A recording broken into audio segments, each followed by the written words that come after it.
안녕하세요. 시아병원 응급센터장 김용관입니다.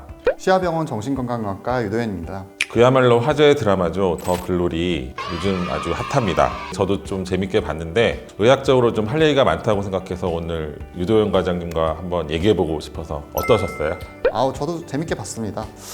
정신건강의학과적으로도 그렇고 여러 가지 응급 상황들이 많이 나오던데요. 그래서 오늘 그런 시간을 한번 마련해 봤습니다. 영상 보면서 같이 한번 얘기 나눠보시죠. 아직까지 드라마를 못 보신 분들은 이게 스포가 될 수 있으니까 정주행 하시고 나서 이 영상 보셨으면 좋겠습니다. 이제부터 네가 고데기 열 체크 좀 해줄래?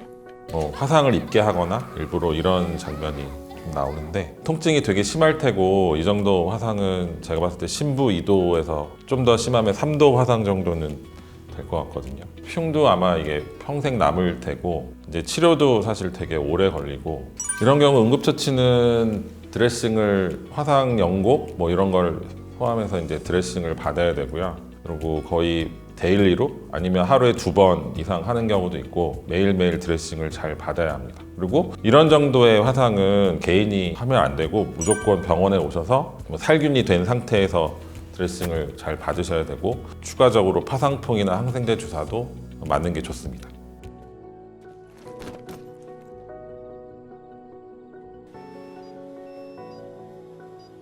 영양실조?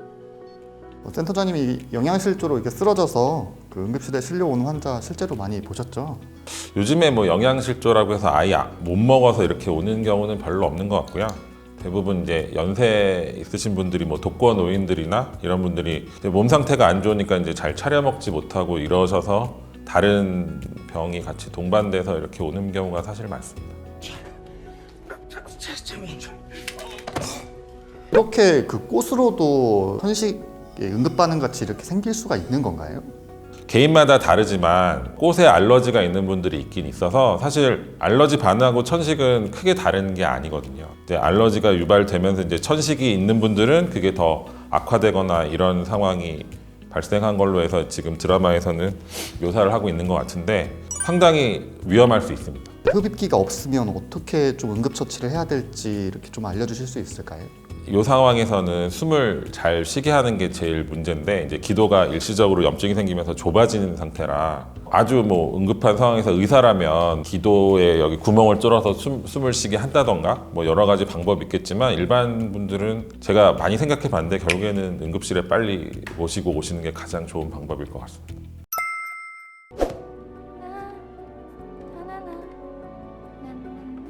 알아들었으면 끄덕여. 악역으로 나오시는 분들이 사실 성격 특성이 좀 이렇게 비슷하죠. 좀 대인관계에서 되게 착취적이고 다른 사람들의 이런 감정 표현에 잘 이렇게 공감을 하지 못하는 모습을 보이는데요. 이 경우에는 다들 사실 반사회적 인격 장애로 좀 판단할 수 있고요.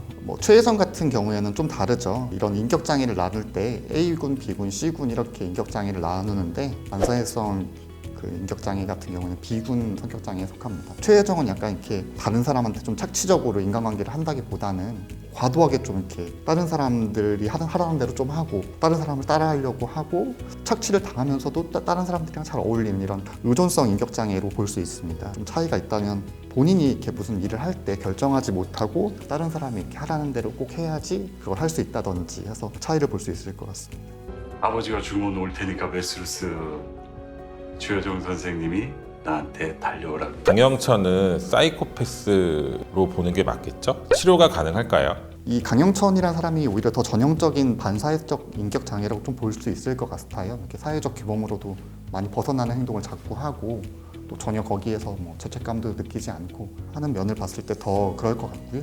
장기적으로 사실 이러신 분들은 치료실에서 봤을 때는 인격 장애에 대한 부분을 본인이 좀 불편감을 사실 느끼는 부분이 되게 적기 때문에 그런 부분에 있어서 치료가 오래 걸리는 부분이 상당히 많이 있기 때문에 쉽지는 않은데요. 하지만 계속 사실 진료실을 본인이 원해서 온다면 어느 정도 좀 사회 적응적인 면으로 조금씩 바뀌어가는 면이 있긴 합니다. 그 과장님이 보시기에는 사이코패스의 전형적인 특징들이 있을까요?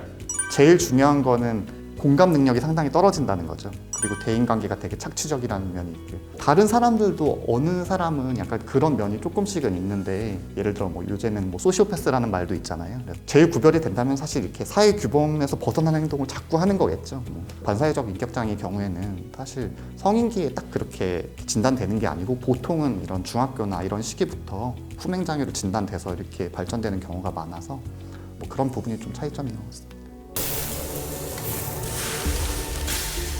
문동의 행동들이 외상 후 스트레스 장애로 볼 수 있을까요? 증상을 끼워 맞추자면 뭐 지금 현재는 사실 급성기 증상은 아니고 이렇게 만성적인 증상으로 보여지긴 하는데요. 보통 이런 급성적인 그 PTSD 경우에는 과각성이 사실 주된 증상이라서 뭐 예전 일이 자꾸 떠오르는 재경험 증상도 있고, 과각성으로 인해서 불면, 그리고 자꾸 그 일을 반복해서 어떻게 되뇌이게 되는 증상이 좀 흔하게 있습니다. 대부분은 사실 뭐 우리가 이렇게 교통사고를 겪거나 뭐 지인이 돌아가셔서 뭐 큰 충격을 받는다든지 하는 큰 스트레스는 특별히 치료를 받지 않아도 대부분의 사람들은 사실 3개월 정도 기간이 지나면 수용하는 과정을 거친다고 해요. 근데 그 기간이 지나서도 계속 뭐 불면이 있거나 뭐 자꾸 그 일이 떠오른다든지 하면 정신과적 치료를 받으시는 게 장기적인 그 예후에 있어서 좋다고 합니다. 이런 PTSD 증상들은 치료가 가능한 건가요? 네네, 대부분은 사실 많이 힘들어서 뭐 저희과 이렇게 내원하시는데, 치료를 받으면서 이렇게 많이 정말 증상이 호전되는 분들이 꽤 많습니다. 그래서 뭐 혹시 뭐 충격으로 좀 힘들어하시는 분들은 저희과에 내원하시는 게 큰 도움이 될 것 같습니다. 고살님이 이름에 이응 들어간 애들은 살이 끼니까 피하라고 했어 안 했어? 예솔이 가방 어디 안 보이는 데다가 꿰매줘. 남의 손 안 타게 직접 하고. 이거 어려운데. 아니.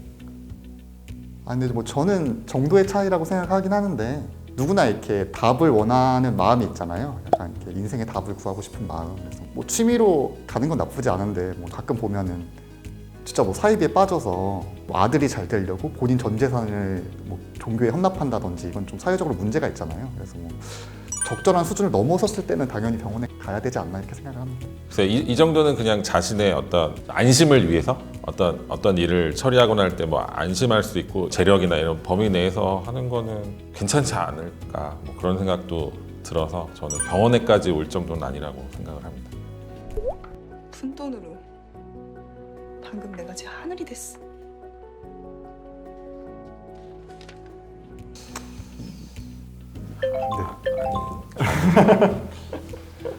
좀 어렵네요. 사실 근데 좀 어렵네 이거 사실. 네.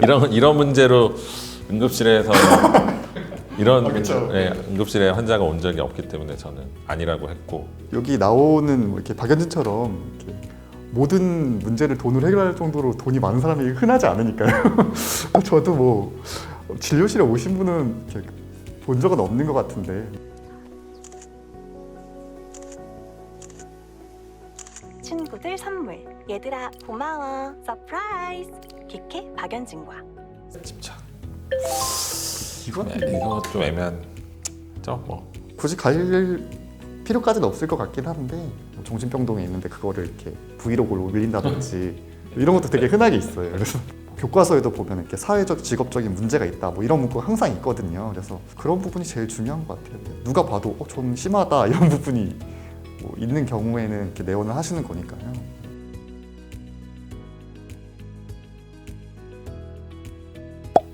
어려운데. 너무 어려워. 여기 드라마에서 보면 맞는 게 너무 심하니까 저는 안 맞았으면 좋겠네요. 어떻게 보면 맞는 건 좀 마음이 아플 것 같기도 하고, 근데 또 때리면 또 법적으로 과장님은 어떠세요? 어렵긴 한데 맞고 오는 게 마음이 더 편할 것 같은데요. 저는 오히려 이렇게. 근데 답이 좀 잘 나오진 않는 것 같습니다. 맞고 와도 때리고 와도 고민이 될 것 같긴 하네요. 저도. 사실 뭐 제일 좋은 건 때리지도 말고 맞지도 말고 사이좋게 잘 지냈으면 좋겠습니다. 그게 베스트가 아닐까 싶습니다. 하도영이 예솔이한테 그 어떤 것도 예솔이 잘못이 아니야 이렇게 말하는 부분이 있는데, 이게 저한테는 큰 울림이었습니다.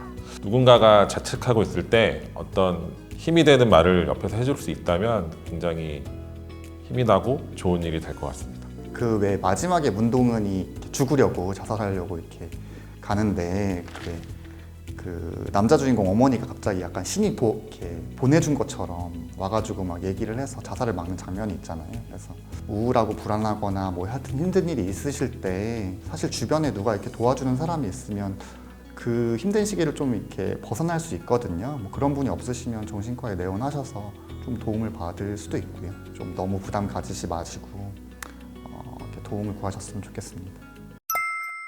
과장님 오늘 어떠셨어요? 이렇게 센터장님이랑 더글로리 보면서 얘기도 나누고 재미있었던 시간인 것 같습니다. 다음에도 또 이런 기회가 있었으면 좋겠네요. 그때는 더 좋은 내용으로 한 번 더 영상을 촬영했으면 좋겠습니다. 좋아요, 구독, 알림 설정까지 부탁드립니다.